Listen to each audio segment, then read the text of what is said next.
मध्य प्रदेश में सियासी हलचल जारी है। बीजेपी और कांग्रेस दोनों ही एक दूसरे पर आरोप जड़ने का कोई भी मौका नहीं छोड़ रहे। तू डाल में पात पात वाला मामला चल रहा है। इधर से एक तीर चला नहीं कि उधर से उसकी काट आ जाती है। एक बार फिर यही हुआ है। नौकरशाही को लेकर दोनों ही पार्टियां आमने सामने हैं। बहस तब शुरू हुई जब कांग्रेस के प्रदेश अध्यक्ष कमलनाथ और नेता प्रतिपक्ष डॉक्टर गोविंद सिंह ने अधिकारियों पर बीजेपी के इशारे में काम करने का आरोप लगाते हुए भरे मंच से धमकी दी कि कांग्रेस की सरकार बनने पर उनकी खैर नहीं। भारतीय जनता पार्टी का टारगेट अत्याचार के लिए सागर रहा है। अब 5 महीने बचे हैं, कांग्रेस की सरकार बनेगी।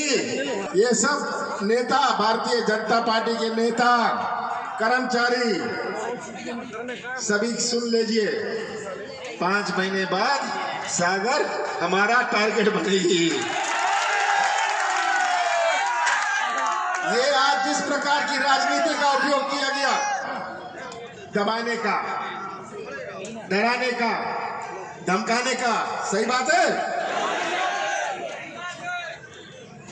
इनके पास बचा केवल पुलिस, पैसा और प्रशासन है।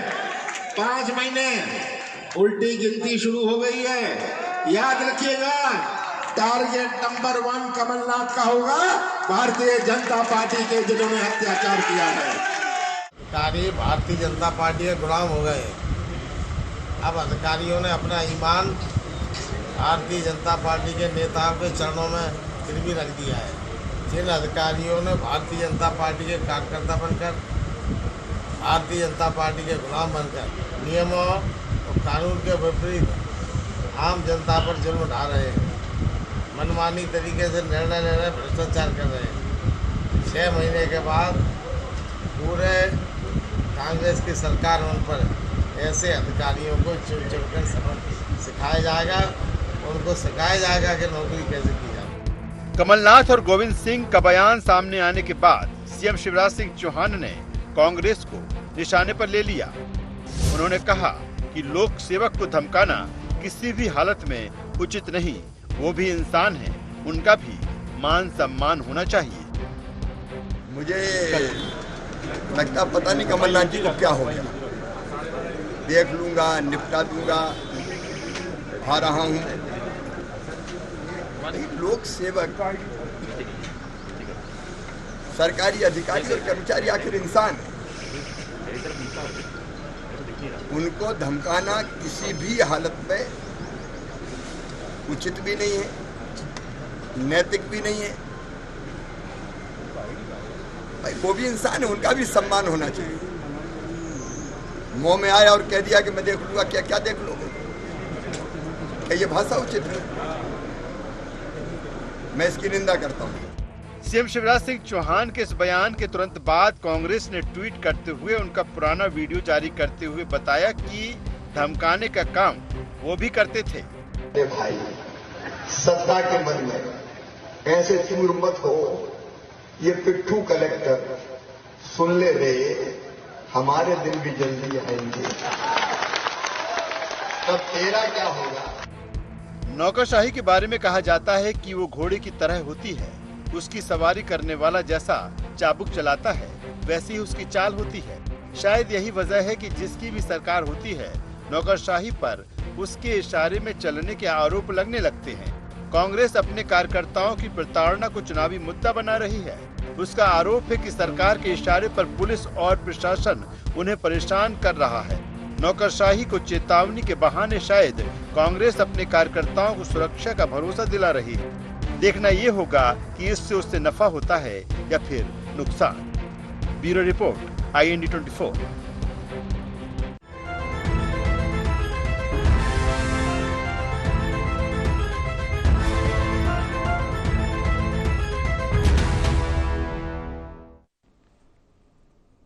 नमस्कार। IND एजेंडा, निशाने पर नौकरशाही में आपका स्वागत है। मैं हूं राजेश सक्सेना। आज इसी मसले पर चर्चा करेंगे, लेकिन उससे पहले देख लेते हैं एजेंडा पॉइंट्स। चुनाव के पहले निशाने पर क्यों आ रही नौकरशाही?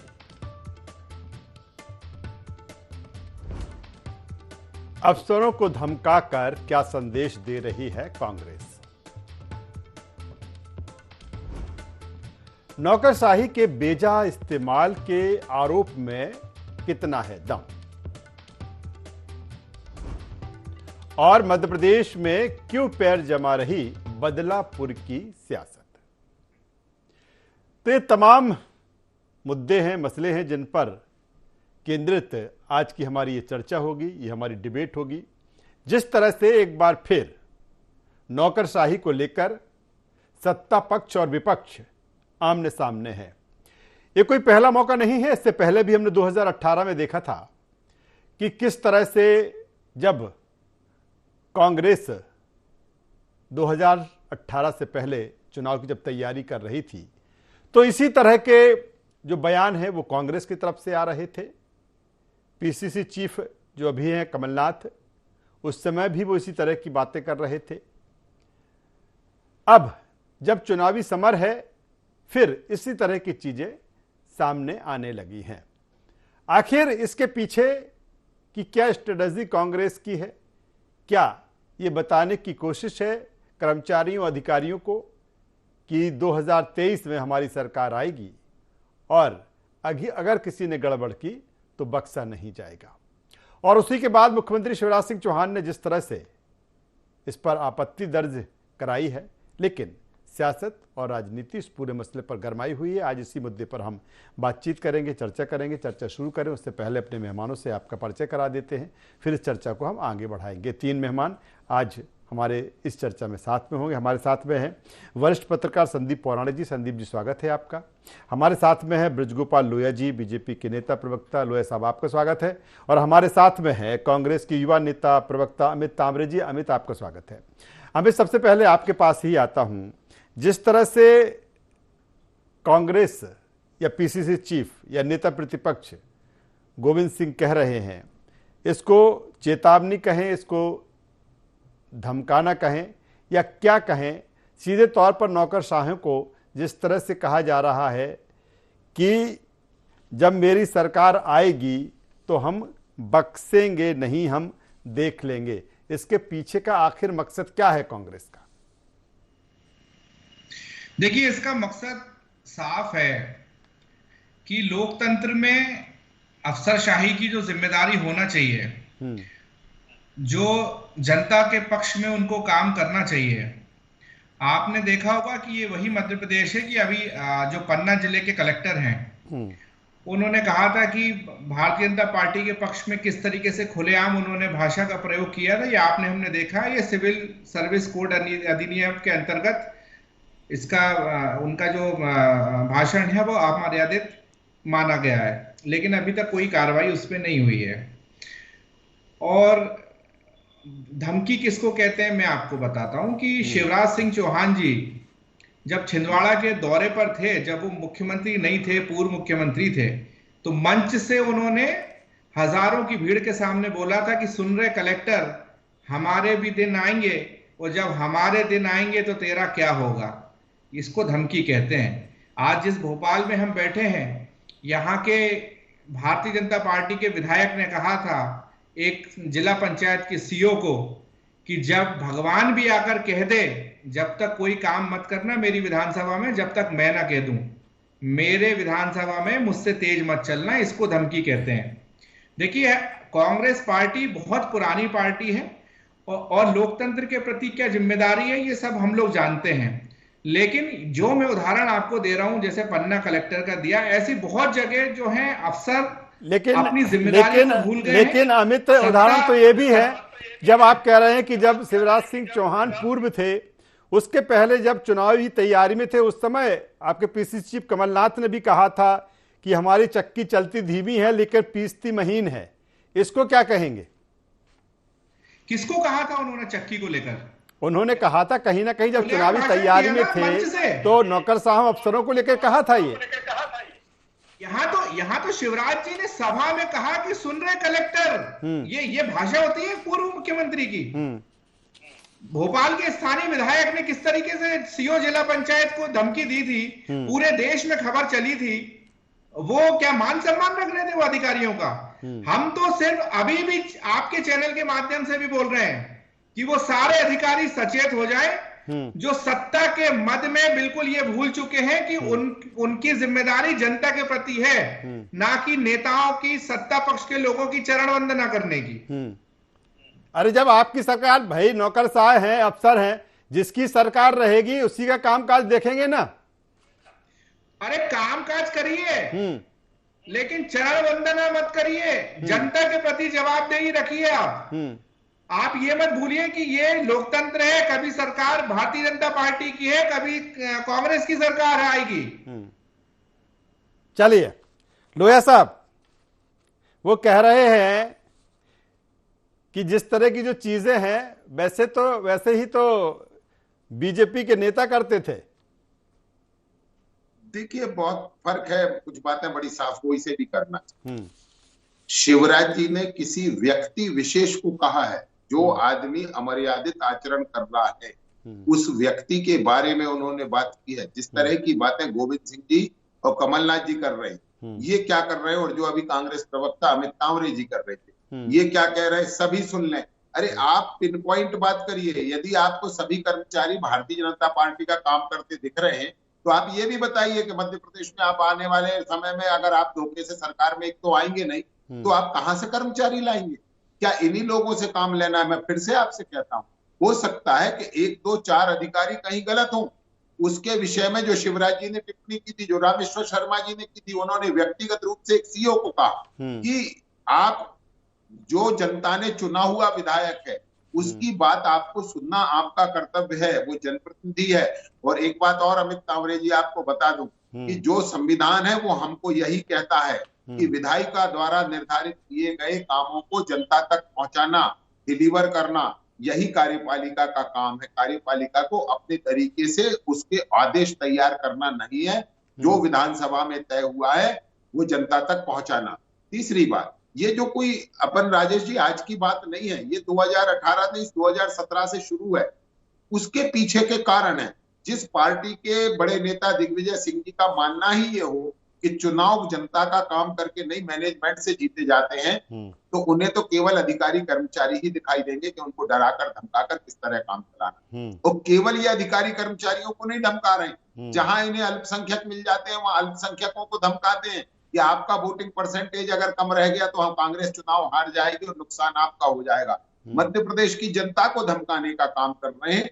और ये जो धमकाना है ये वास्तव में हताशा का प्रतीक है, क्योंकि आप 15 महीने सरकार में आए थे, उस दौरान तो आपने कुछ किया नहीं। जब नहीं किया तो आपके पास कहने को कुछ नहीं है, जनता को बताने के लिए कुछ नहीं है। जब आपके पास बताने कुछ नहीं है तो आपके पास बचता क्या है? केवल ये धमकी देना, कहीं जातियों के आधार पर देना, कहीं धर्म के आधार पर देना, कभी शासकीय अशासकीय कर्मचारियों के आधार पर देना कि अधिकारी सतर्क हो जाएं। ये जो भारतीय जनता पार्टी के लिए काम कर रहे हैं, नहीं भारतीय जनता पार्टी के लिए नहीं, सरकार के लिए काम कर रहे हैं। भारतीय जनता पार्टी की सरकार जनता के लिए काम कर रही है, इसलिए वो अधिकारी कर्मचारी की ये जिम्मेवारी है कि वो काम को जनता तक पहुंचाएं। अभी आप मुझे बताइए, लाडली बहना योजना मध्य प्रदेश सरकार ने लागू की है, उसका काम कौन कर रहा है? कौन केवाईसी कंप्लीट करेगा? कौन उसके नामों का आवेदन लेगा, फिर उन्हें ऑनलाइन करेगा? सरकारी अधिकारी कर्मचारी ही करेंगे ना। तो सरकार की मंशा के अनुरूप काम करना उनका कर्तव्य है। हाँ, जनता, हम कोई ऐसा तुगलक की फरमान तो जारी नहीं कर रहे। हम ये तो नहीं कर रहे हैं कि 16 मार्च की रात में जब आप अल्पमत में सरकार थी तब आप मध्य प्रदेश का मुख्य सचिव और डीजीपी बदलने का काम कर रहे थे। ये तो हमने नहीं किया ना। हम तो हमेशा वो काम करते हैं जो जनता के हित में, जनता के कल्याण में और प्रदेश के विकास में योगदान करते हैं। इसलिए जो शासकीय अधिकारी और कर्मचारी हैं वो हमारे कामों को आगे बढ़ाने का साहब आता हूं। संदीप पौराणिक जी हमारे साथ में हैं। संदीप जी, चुनाव के पहले इस तरह के नैरेटिव आखिर क्यों सेट हो जाते हैं? हमने 2018 में भी देखा, और कहीं ना कहीं निशाने पर जो नौकरशाह हैं, जो अफसर हैं, वो आ जाते हैं। ठीक वैसा ही अब 2023 के पहले, चुनाव के पहले देखा जा रहा है। देखिए राजेश जी, स्वाभाविक सी बात है, जनता के बीच ब्यूरोक्रेसी की छवि एक अलग तरह की होती है। जब विपक्ष में आप होते हैं तो आपके लिए बड़ा आसान होता है नौकरशाह को गाली देना, क्योंकि जनता तालियां पीटती है। मुझे नहीं लगता, आपको भी याद नहीं होगा, शायद दशकों में हमें कभी कोई ऐसा कलेक्टर नजर आता है जिससे जनता खुश होती है। कारण उसका यह है कि कलेक्टरों का या जो जिम्मेदार अधिकारी होते हैं उनका जनता से संवाद नहीं होता, जनता से सीधी उनकी बातचीत नहीं होती, लिहाजा अधिकारी की एक अलग तरह की छवि बन जाती है। जैसा प्रशासन चलता है उसकी वैसी छवि बन जाती है। लोगों को ये लगता है कि जो गड़बड़ी हो रही है, चाहे पटवारी गड़बड़ी कर रहा हो, चाहे स्वास्थ्य विभाग का अमला गड़बड़ी कर रहा, कोई भी गड़बड़ी कर रहा है, उसके लिए सीधे तौर पर कलेक्टर और तमाम बड़े जिम्मेदार अधिकारी जिम्मेदार हैं। अब ऐसी स्थिति में विपक्षी दल के पास मौका होता है कि वो जनता का दिल जीते। जनता का दिल आप कैसे जीतेंगे? या तो आप किसी का व्यक्तिगत नाम लेके उससे कहिए कि इसको हम सुधार देंगे, या उस जिले के कलेक्टर को, एसपी को आप कुछ कहिए, भला बुरा कहिए, जनता तालियां पीटने लगती है। सवाल एक और है राजेश जी कि वही तो अधिकारी है। अगर कांग्रेस ने पहले गालियां दी थी अधिकारियों को या कहा था कि हमारी धीमी चलती है चक्की मगर बारीक पीसती है, तो किस किस को बारीक पीसा गया? जो शिवराज जी ने कहा था कमलनाथ जी की सरकार के समय, कौन से ऐसे अधिकारी हैं जो दंडित किए गए? सवाल यह है कि सब लोग जब विपक्ष में होते हैं, जो राजनेता, वो अपने तरह से जनता का दिल जीतने की कोशिश करते हैं। मेरा ये मानना है कि अगर आपको ये पता था कि ए नाम के अधिकारी ने गड़बड़ी की है, उसको पनिश किया क्या आपने? या शिवराज जी ने जो कहा था उन्हें पनिश किया क्या? कुल मिलाकर के वोट पाने के लिए एक अच्छा रास्ता होता है, या यूं कहें कि जो सामने अपने आके बात नहीं कह सकता, उस अधिकारी पे आप तोहमत लगा दीजिए कि हम इसको सुधार देंगे, जो गड़बड़ी है वो इसके लिए। अरे तो 230 विधायक क्या कर रहे हैं इस मध्य प्रदेश में? अगर ब्यूरोक्रेसी गड़बड़ कर रही तो ये सरकारें क्या करती हैं? मुझे ये लगता है कि ये सिर्फ चुनाव पर इसलिए कहा जाता है कि वोट आपको पाना है, जनता की तालियां बटोरनी है, ये कवायद है। क्या संदीप जी इसके पीछे, ठीक है, जैसे जनता में एक मैसेज, और दूसरा ये भी पक्ष है कि कहीं ना कहीं इसके जरिए, चूंकि पीसीसी चीफ कमलनाथ जिस तरह से कह रहे हैं या फिर डॉक्टर गोविंद सिंह जिस तरह से कह रहे हैं, इसके जरिए कहीं ना कहीं कार्यकर्ताओं का भी मनोबल बढ़ाना, कि ये दिखाना कि नहीं हम तो आ रहे, देखिए हम इस तरह की भाषा का भी इस्तेमाल अब कर रहे हैं। देखिए, आप जब ऐसा बोलेंगे तब तो कार्यकर्ता उत्साहित होगा, आप सक्रिय होंगे, मैदान में जाएंगे तो कार्यकर्ता मोटिवेट होगा और वो चुनाव के लिए तैयार होगा। उसके बीच ये भी संदेश जाएगा। देखिए, राजनीति में दोनों प्रवक्ता बैठे हैं, उनकी अपनी राय हो सकती है, लेकिन आज हमें ये नहीं लगता है राजेश जी कि ये जो कहा जाता है कि हम जनसेवा के लिए आए हैं, मुझे नहीं लगता कि कोई राजनीति में जनसेवा के लिए आता है। जनसेवा के बहुत से रास्ते हैं, राजनीति अकेला रास्ता क्यों? राजनीति ताकत पाने का एक रास्ता है, उसके लिए राजनीति में आते हैं लोग, और उससे कार्यकर्ता को लगता है, उनका बड़ा नेता कहता है कि हम कलेक्टर को सुधार देंगे, सीओ को सुधार देंगे, एसपी को सुधार देंगे, तो वो उत्साहित होता है और चुनाव की तैयारी में जुट जाता है। यही कारण है कि विपक्ष में चाहे कांग्रेस रहे या बीजेपी, उसके निशाने पर नौकरशाही होती है। नौकरशाही निशाने पर होते हैं। अमित, क्या कहेंगे जिस तरह से लोया जी कह रहे थे? देखिए, लोया जी क्या कहेंगे, शिवराज जी का बचाव किया, रामेश्वर शर्मा जी का बचाव किया। मैं तो ये पूछना चाहता हूं, व्यक्तिगत कहा हो या सार्वजनिक कहा हो, जिस भाषा का इस्तेमाल शिवराज जी ने किया था या जिस भाषा का इस्तेमाल रामेश्वर शर्मा जी ने किया था, क्या वो उचित थी? दोनों बयानों को यदि आप तोलिए तो आप तो वरिष्ठ पत्रकार हैं, काफी समय से राजनीतिक बातों को कवर करते हैं आप, तो आपको स्पष्ट तौर पर चीजें समझ में आ जाएंगी। हमारा कहना सिर्फ इतना है कि जो अफसर ये समझ रहे हैं कि सरकार हमेशा ऐसी ही रहेगी या सरकार हमेशा भारतीय जनता पार्टी की ही रहेगी, तो वो गलत है। आप देखिए किस तरीके से सिरोंज में कांग्रेस नेता को किस तरीके से उसके साथ मारपीट की गई, किस तरीके से तालिबानी तरीके से उसको घसीट कर ले जाया गया, क्या कार्रवाई हुई? पन्ना कलेक्टर के खिलाफ क्या कार्रवाई हुई? और एक बात और सुनिए, आप अधिकारियों को तो कहा ही, ऐसे अधिकारियों को, हमारे नेता तो अभी दिग्विजय सिंह जी सागर जब गए थे तो सागर में तो उन्होंने इनको भी कहा था, भूपेंद्र सिंह जी को भी, क्योंकि पूरे मध्य प्रदेश में लगभग 15 से 20 हजार कांग्रेस का ये एजेंडा बन गया है कि इस चुनाव में 2023 में। अमित, आप कह रहे हैं कि दिग्विजय सिंह जी ने भी यही कहा था, कमलनाथ भी यही कह रहे हैं, गोविंद सिंह भी यही कह रहे हैं। अमित, मैं वही आपको बात बता रहा हूं कि दिग्विजय सिंह जी ने तो सिर्फ अधिकारियों को नहीं कहा, ऐसे भारतीय जनता पार्टी के नेता भूपेंद्र सिंह जी के क्षेत्र में इतना ज्यादा प्रेशर है कांग्रेस कार्यकर्ताओं पे कि लगातार झूठे मुकदमे दर्ज किए जा रहे हैं। तो दिग्विजय सिंह जी ने तो उन भारतीय जनता पार्टी के नेता और मंत्रियों को भी खुला नाम लेकर कहा है कि सत्ता जो है, सरकार जो है और कुर्सी जो है कभी किसी की नहीं होती है, ये बदलती रहती है। कल को जब सरकार बदलेगी तो इन मंत्रियों का क्या होगा, ये सोचना चाहिए इन नेताओं को। चलिए लोहिया साहब। जी राजेश जी। जी देखिए, 2-3 बातें आप समझ लीजिए। विषय को विषयांतर करना हमारे कांग्रेस प्रवक्ताओं की ट्रेनिंग है। दिग्विजय सिंह जी वहां क्या कह के आए थे, किनको धमका के आए थे? गोपाल भार्गव जी को धमका के आए थे, वहां नरोत्तम मिश्रा जी का नाम लिया था, वहां भूपेंद्र सिंह जी का नाम लिया था, गोविंद सिंह जी का नाम लिया था।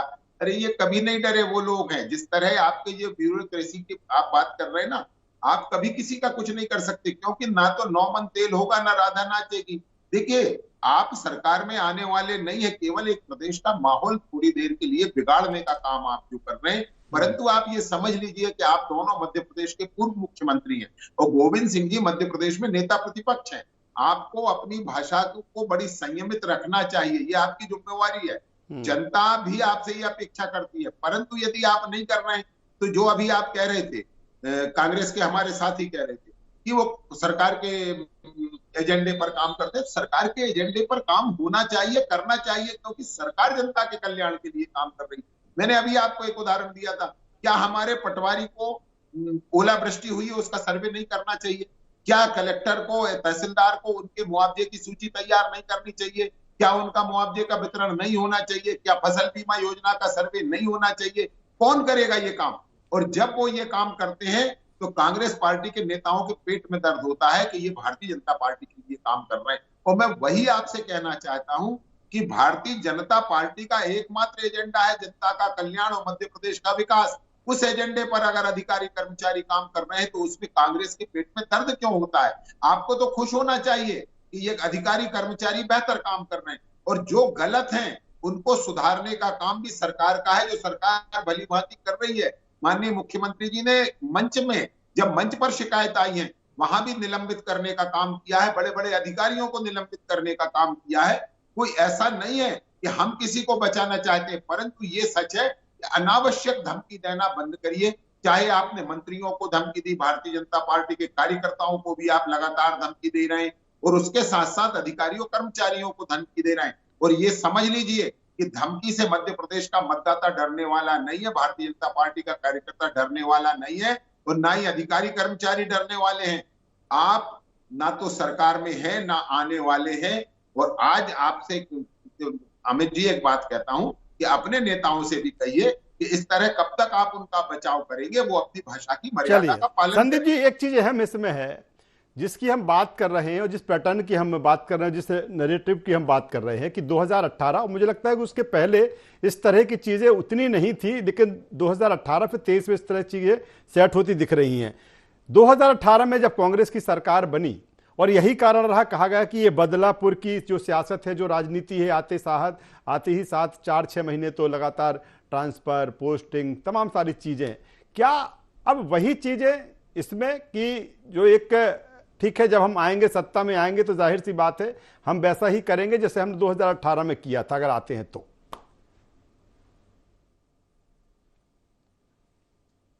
संदीप जी। देखिए राजेश जी, आप ये मान के चलिए कि सत्ता किसी की भी आए, बीजेपी की आए या कांग्रेस की, उनका लक्ष्य अपने हिसाब से जमावट करना होता है।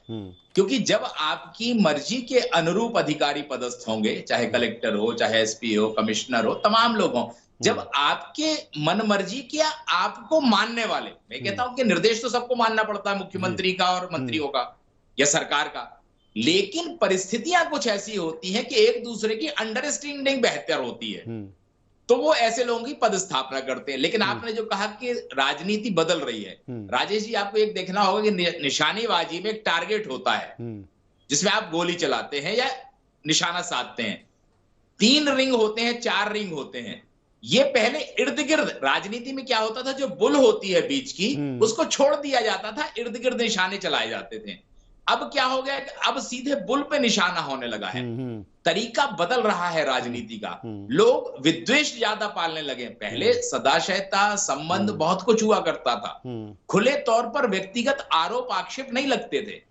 लेकिन अब दौर बदल रहा है, लोगों को अपने राजनीतिक हित ज्यादा महत्वपूर्ण है। मुझे ये लगता है कि जब भी सरकार में आते हैं लोग, ठीक है प्रदेश के विकास की बात होती है, तमाम चीजें होती हैं, लेकिन उनके अपने हित भी बड़े हो जाते हैं। यही कारण है कि तमाम तरह के आरोप लगते हैं कि ये नेता जब सत्ता में आया तो उसने अपने इलाके के विरोधी नेताओं को शंट कर दिया या सबक सिखाया। कांग्रेस सत्ता में आती है, उसके भी निशाने पे बीजेपी के लोग होते हैं, और अब बीजेपी आज सत्ता में है तो कांग्रेस के लिए बिल्कुल संदीप जी काफी अहम बात कह रहे हैं कि अब तरीका जो है राजनीति का, सियासत का, या फिर वो चुनाव का ही क्यों ना हो, बदल रहा है और निशाना टारगेटेड है, जिस तरह से संदीप जी कह रहे हैं कि बुल पर, और तमाम सारी चीजें हैं। और जो बदलता समय है, बदलते जो दस्तूर हैं, उसी के अकॉर्डिंग जो राजनीति है, मध्य प्रदेश की जो सियासत है, चुनावी बेला पर दिख रही है। तीनों मेहमानों का यहाँ मैं शुक्रिया करूंगा, धन्यवाद करूंगा। तो कुल मिलाकर जिस तरह से नौकरशाहों को लेकर आरोप प्रत्यारोप का दौर, और बीजेपी और कांग्रेस इसमें आमने सामने है, और सवाल कांग्रेस के नौकरशाहों पर, और जो चीज़ें कही जा रही हैं कहीं ना कहीं उसको जोड़ा जा रहा है प्रेशर पॉलिटिक्स से। IND एजेंडा में बस इतना ही। IND 24 पर खबरों का सिलसिला लगातार जारी है। अब बने रहिए हमारे साथ। नमस्कार।